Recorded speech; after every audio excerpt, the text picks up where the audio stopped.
વડોદરાના પાદરામાં ગાજવીજ સાથે વરસાદની શરૂઆત થઈ છે। પાદરામાં ટાવર રોડ, પાણીની ટાંકી સહિતના વિસ્તારોમાં પાણી ભરાઈ ગયા। પાદરાના રસ્તાઓ બેટમાં ફેરવાતા અનેક વાહનો બંધ પડી ગયા, પણ ખેડૂતો ખુશખુશાલ છે આ સારા વરસાદને લઈને। લાંબા સમયના વિરામ બાદ વરસાદનું આગમન થયું છે, પણ રસ્તાઓ તો જાણે બેટમાં ફેરવાઈ ગયા હોય એમ। આ ફોર વ્હીલરના આખા ટાયર પાણીમાં ગરકાવ થઈ ગયા છે। રસ્તા ઉપર એટલા પાણી ભરાઈ ગયા છે કે અહીંયાથી પસાર થવું વાહન ચાલકો માટે ખૂબ જ હાલાકી સાબિત થઈ રહી છે। એક્સક્લુઝિવ દ્રશ્યો આપ એબીપી અસ્મિતાની સ્ક્રીન ઉપર જોઈ શકો છો।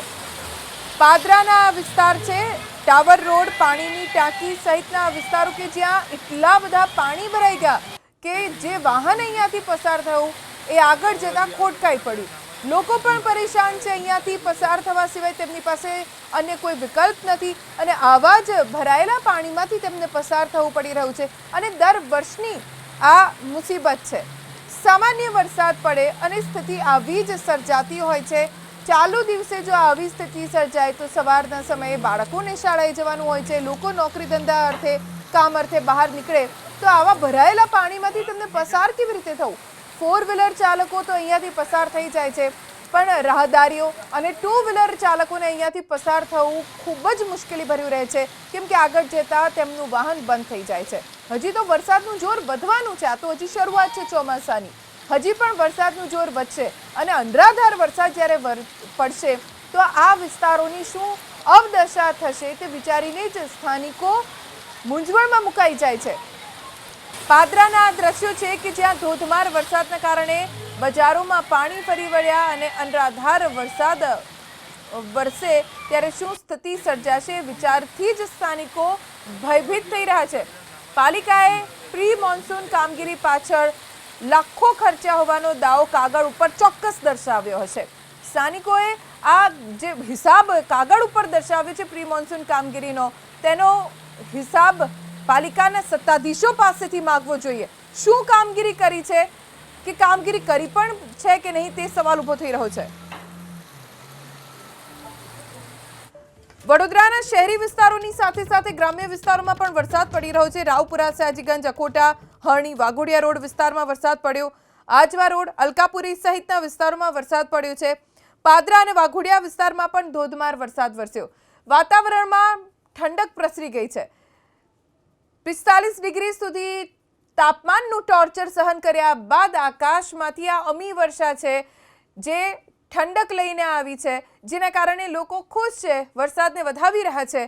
કેટલાક ગ્રામ્ય વિસ્તારોમાંથી પણ વરસાદના સમાચાર પ્રાપ્ત થયા છે, એટલે ખેડૂતો પણ આ વરસાદને આવકારી રહ્યા છે।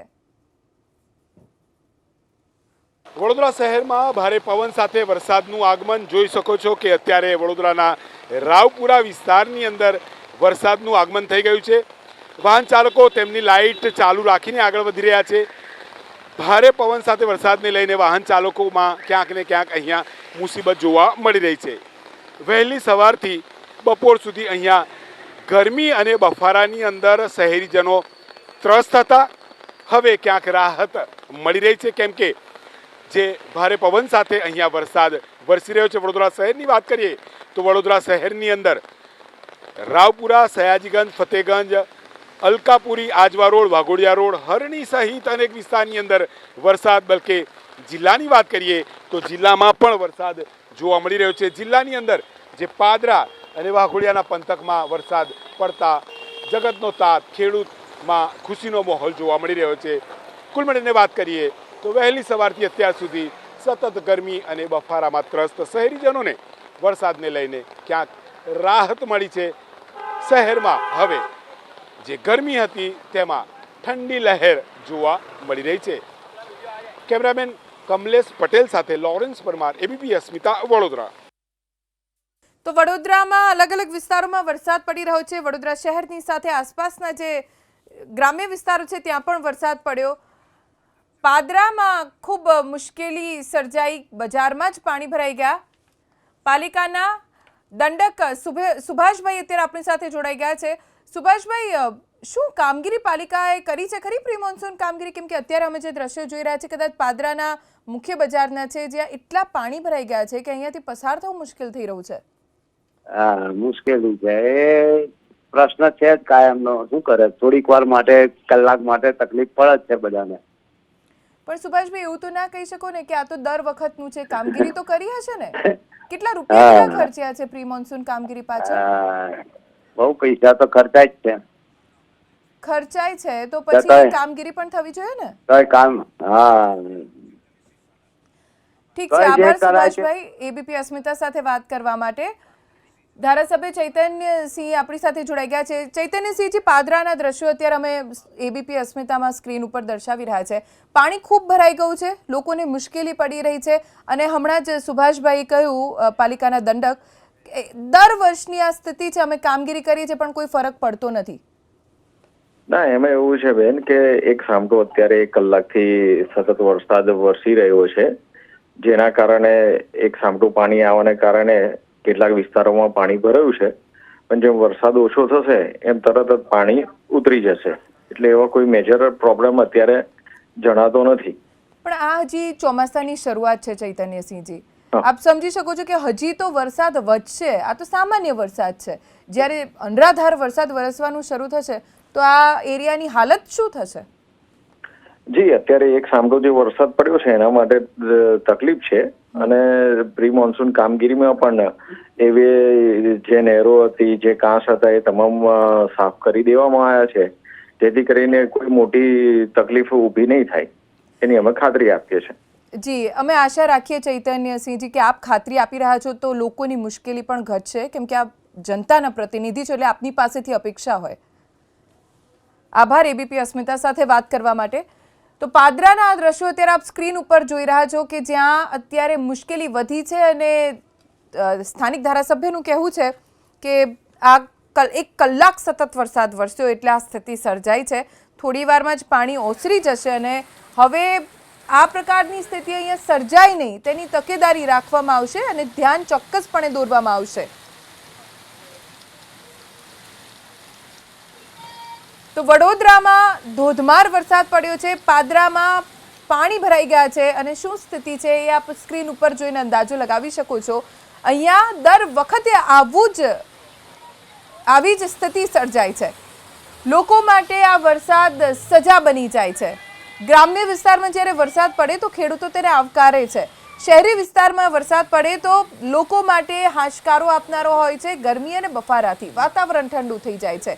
પણ આ મજા બનતો વરસાદ કેટલાક વિસ્તારમાં પ્રશાસનના પાપે સજા બની જાય છે. પાદરાના નાયબ મામલતદાર નરેશભાઈ વણકર આપણી સાથે જોડાઈ ગયા છે.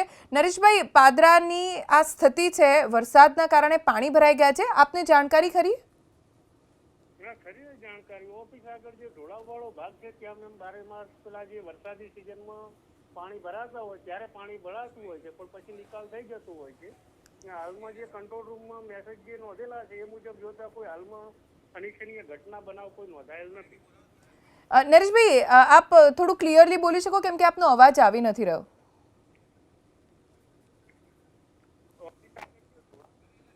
આપનો અવાજ સરખો આવી નથી રહ્યો નરેશભાઈ. ફરી આપને કોન્ટેક્ટ કરવાનો પ્રયત્ન કરીશું. આભાર એબીપી અસ્મિતા સાથે વાત કરવા માટે. તો આ ઢોળાવવાળો ભાગ છે તેવું હમણાં નરેશભાઈ કહી રહ્યા હતા. જેટલું સંભળાયું છે એટલું ખ્યાલ આવ્યું છે તે મુજબ તેમનું કહેવું છે કે અહીંયા ઢોળાવવાળો વિસ્તાર છે અને એટલા માટે અહીંયા દર વખતે પાણી ભરાઈ જાય છે, પણ થોડી જ વારમાં પાણી ઓસરી પણ જાય છે. જોકે દાવા ગમે તે થઈ રહ્યા હોય, પાણી ભરાયું છે હકીકત છે ને હજી ચોમાસાની શરૂઆત છે, હજી આનાથી વધારે વરસાદ વરસવાનો છે, ત્યારે આ વિસ્તારની શું સ્થિતિ થશે એ વિચારીને જ લોકો ભયભીત થઈ રહ્યા છે આ વિસ્તારના. ભાવનગરથી સમાચાર પ્રાપ્ત થઈ રહ્યા છે. ભાવનગરમાં શહેરી વિસ્તારમાં વરસાદ શરૂ થયો. શહેરના અનેક વિસ્તારોમાં ગાજવીજ સાથે વરસાદ પડી રહ્યો છે. શિહોર ગારિયાધાર વિસ્તારમાં પણ વરસાદનું આગમન થયું છે, જેના કારણે ખેડૂતો ખુશ છે અને શહેરી વિસ્તારમાં પણ ઠંડા પવન ફૂંકાઈ રહ્યા છે. જોકે હજી જોઈએ એવો વરસાદ હજી પણ કેટલાક વિસ્તારોમાં વરસી નથી રહ્યો. વાદળછાયું વાતાવરણ રહ્યું અને ત્યારબાદ બપોરના સમયે ધોધમાર વરસાદ પડ્યો છે.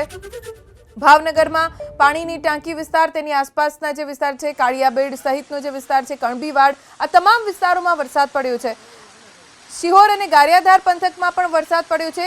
શહેરી વિસ્તારમાં તો વરસાદ પડે એટલે ગરમીનું ટોર્ચર અત્યાર સુધી સહન કર્યું એમાં ઘણી રાહત મળતી હોય છે સ્થાનિકોને. અમારા સંવાદદાતા પાર્થ મજેઠિયા પાસેથી જાણકારી પ્રાપ્ત કરીશું. કયા કયા વિસ્તારમાં શહેરના વરસાદ પડી રહ્યો છે પાર્થ? જે જણાવું, ભાવનગર જિલ્લા બાદ હવે ભાવનગર શહેરની અંદર મેઘરાજાનું આગમન થયું છે. ભાવનગર શહેરમાં બપોર બાદ વાતાવરણની અંદર પલટો આવ્યો હતો અને હાલ ગાજવીજ સાથે ભાવનગર શહેરની અંદર વરસાદ વરસી રહ્યો છે. ભાવનગર શહેરના મુખ્ય વિસ્તારની વાત જો કરવામાં આવે તો કાળિયાબીડ, નીલમબાગ, બોરતલાવ, કાળાનાળા સહિતના જે શહેરના વિસ્તાર છે કે જ્યાં મેઘરાજાનું આગમન થયું છે. જે પ્રમાણે વરસાદ વરસી રહ્યો છે તેને લઈને નીચાણવાળા જે વિસ્તારો હોય છે કે જ્યાં પાણી ભરાવાની પણ શરૂઆત થઈ ચૂકી છે. જે પ્રમાણે હવામાન વિભાગ દ્વારા વરસાદની આગાહી કરવામાં આવી હતી. તેને લઈને ભાવનગર જિલ્લાનું વાતાવરણ હાલ પલટાયું છે અને વરસાદનું જોરદાર આગમન થયું છે. પાર્થ, આભાર જાણકારી આપવા માટે. ઉત્તર ગુજરાતી સારા સમાચાર સાબરકાંઠાથી પ્રાપ્ત થઈ રહ્યા છે, કેમ કે હિંમતનગર શહેર અને આસપાસના વિસ્તારમાં વરસાદનું આગમન થઈ ગયું છે. ભારે ઉકળાટ વચ્ચે બપોરના સમયે ધીમી ધારે વરસાદ પડી રહ્યો છે. કાંકણોલ, સહકારી જીન, પીપળી કંપા અને બેણા પંથકમાં ધીમી ધારે વરસાદ વરસી રહ્યો છે. ગત મોડી રાતથી જ વરસાદ વરસ્યો છે, જેના કારણે સમગ્ર પંથકમાં ગરમીથી આંશિક રાહત મળી છે. વરસાદ વરસતા પંથકના ખેડૂતો પણ આનંદિત બની ગયા છે, પણ ધીમી ધારે વરસાદ પડ્યો છે. હજી વાવણી કરી શકાય એટલો સારો વરસાદ નથી, એટલે ખેડૂતોને અપેક્ષા છે કે વાવણી લાયક વરસાદ વરસે. પણ ઉકળાટ ખૂબ વધી ગયો હતો. વાદળછાયા વાતાવરણની વચ્ચે વરસાદ વરસે તેવી અપેક્ષા પણ હતી અને એવું જ થયું. હવામાન વિભાગની પણ આગાહી છે કે આજથી ઉત્તર ગુજરાત, મધ્ય ગુજરાતના જે વિસ્તારો જે સાવ કોરા ધાકોર રહ્યા છે ત્યાં વરસાદ પડી શકે છે. આગામી 3 દિવસ ઉત્તર ગુજરાત અને મધ્ય ગુજરાતના વિસ્તારોમાં વરસાદનું અનુમાન વ્યક્ત કરવામાં આવ્યું છે અને એ આગાહી વચ્ચે જ હિંમતનગર શહેર અને આસપાસના કેટલાક વિસ્તારો કે જ્યાં વરસાદનું આગમન થઈ ચૂક્યું છે, વાતાવરણમાં બફારો ઓછો થઈ ગયો છે, ગરમી ઓછી થઈ ગઈ છે, શીતળ લહેર વ્યાપી ગઈ છે. તો બીજી તરફ ખેડૂતો પણ ખુશખુશાલ છે, કેમ કે ગ્રામ્ય વિસ્તારમાં પણ સારો વરસાદ વરસવાની હવે અપેક્ષા ઓર તીવ્ર બની છે. વરસાદ વરસતા આખા પંથકમાં ઠંડીવાળું વાતાવરણ થઈ ગયું છે. હજી પણ કેટલાક વિસ્તારો એવા છે કે જ્યાં રાહ જોવાઈ રહી છે કે વરસાદ વરસશે, પણ કાંકણોલ, સહકારી જીન, પીપળી કંપા, બેણા આ તમામ એ વિસ્તારો કે જ્યાં વરસાદનું આગમન થઈ ચૂક્યું છે અને કેટલાક વિસ્તારો એવા છે કે જ્યાં વાદળછાયું વાતાવરણ છે અને આકાશમાં કાળા ડિબાંગ વાદળો છવાયેલા જોવા મળી રહ્યા છે. ગમે ત્યારે વરસાદ તૂટી પડશે તેવું વાતાવરણ અત્યારે છે, પણ ઉકળાટ અને બફારો ખૂબ છે. તો બીજી તરફ જ્યાં વરસાદ પડ્યો છે ત્યાં ઠંડો પવન ફૂંકાઈ રહ્યો છે અને હજી વરસાદનું જોર વધે તેવી આશા છે. હવામાન વિભાગની આગાહી છે કે આગામી 3 દિવસ, આજથી આગામી 3 દિવસ ઉત્તર ગુજરાત અને મધ્ય ગુજરાતના કેટલાક વિસ્તારોમાં વરસાદ વરસશે. હજી અમુક વિસ્તારો તો એવા છે કે જ્યાં વરસાદનું ટીપું નથી પડ્યું. આવા વિસ્તારોમાં પણ વરસાદ પડશે, કેમ કે ચોમાસું ધીમે ધીમે આગળ વધી રહ્યું છે. તેની અસરના ભાગરૂપે હિંમતનગર શહેર અને આસપાસના વિસ્તારોમાં વરસાદ પડ્યો. ન માત્ર સાબરકાંઠા પણ બનાસકાંઠાના કેટલાક વિસ્તારમાં પણ વરસાદનું આગમન થઈ ચૂક્યું છે. પાલનપુર કે જ્યાં આજે સતત બીજા દિવસે પણ મેઘાવી માહોલ જોવા મળી રહ્યો છે. મેઘમહેર પાલનપુરના શહેરી વિસ્તારોની સાથે સાથે ગ્રામ્ય વિસ્તારોમાં પણ થઈ રહી છે. ખેમાણા, સોનગઢ, મલાણા ગામમાં વરસાદ પડ્યો. અમારા સંવાદદાતા રતન પાસેથી વધુ જાણકારી પ્રાપ્ત કરીશું. રતન, બનાસકાંઠાના કયા કયા વિસ્તારોમાં વરસાદ પડ્યો? ચોક્કસથી વાત કરીએ જે વરસાદી હવામાનની આગાહીને લઈને છેલ્લા 2 દિવસથી જે આગાહીને લઈને એક જે ગરમીની જે રાહત મળી છે તેને લઈને છૂટો છવાયો વરસાદ અત્યારે શરૂઆત થઈ રહી છે. એને લઈને અમીરગઢ તાલુકાની વાત કરીએ તો બાલુંદ્રા છે, અરણીવાડા છે, ખારા છે, માનપુરિયા છે સહિત ગામડીને ઝાપટા પડી રહ્યા છે. અત્યારે પાલનપુરની અંદર જે ખેમાણા છે, મલાણા છે, ભૂતેડી છે, આત્રોલી તમામ વિસ્તારની અંદર પવનની સાથે એક વીજળીના કડાકા સાથે વરસાદની શરૂઆત થઈ છે. એક બાજુ ખેડૂતોને જે બાજરી પાકની વાવણી કરેલી ખેડૂત ખેતરમાં ઉભેલી હોય છે, બીજી વખતે વરસાદ આવ્યા, એક બાજુ વરસાદની ખુશી બી લાગણી બી છે અને એક બાજુ જે પાક બગડશે એની બી ખેડૂતોને ચિંતા જણાઈ રહી છે. અને અત્યારે તો જે ગરમીની રાહત મળીને ખેડૂતોને આસ્કારો અનુભવ્યો છે. જી રતન, આભાર જાણકારી આપવા માટે.